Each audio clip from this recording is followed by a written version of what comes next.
सांसारिक जीवन में रहते हुए भी प्रभु को पाना संभव है। आज के भौतिकवादी युग में जब जीवन की दौड़ और सामाजिक दबाव हावी है, तब धर्म को समझना और उसे अपनाना कठिन लगता है। अगर हम सही सिद्धांतों को जीवन में आत्मसात करेंगे तो अराजकता के बीच भी शांति और जीवन के परम उद्देश्य को प्राप्त कर सकते हैं। धर्म शब्द का कोई सटीक अंग्रेजी प्राप्त नहीं है।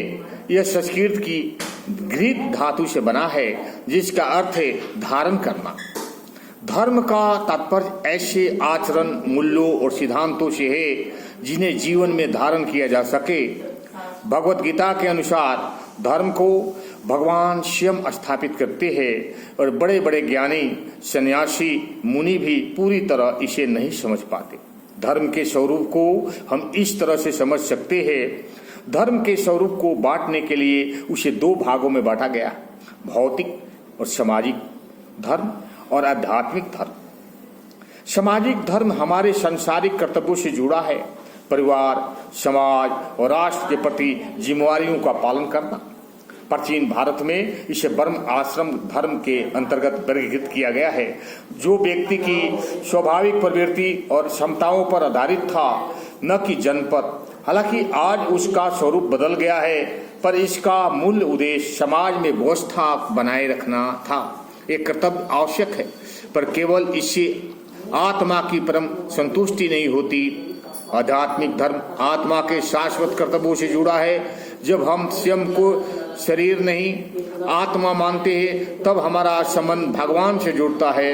भगवत गीता में कहा गया है कि सबसे बड़ा धर्म वह है जो हमें भगवान के प्रति निष्काम भक्ति की ओर जाए।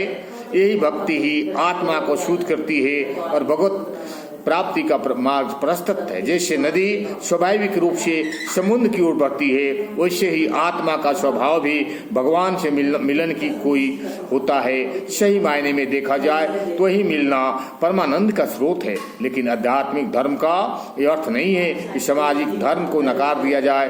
भगवत गीता में श्री कृष्ण कहते हैं, अपने कर्तव्यों को पालन करते हुए मेरा स्मरण करो। यह कर्म योग का मार्ग है।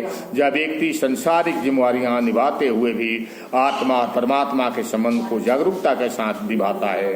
धर्म का सच्चा रूप केवल किसी परंपरा को निभाने या डर कर उसका पालन करने से नहीं जुड़ा है। वो अपने जीवन को सत्य, सेवा, भक्ति के सिद्धांतों से जोड़ता है। यही हमें बाहरी अजागरूकता के बातों की आंतरिक शक्ति और जीवन के परम लक्ष्य अथवा भगवत गीता की प्राप्ति की ओर ले जाता है। ओम शांति, ओम शांति। अगर अच्छा लगे लाइक करें और सब्सक्राइब करें।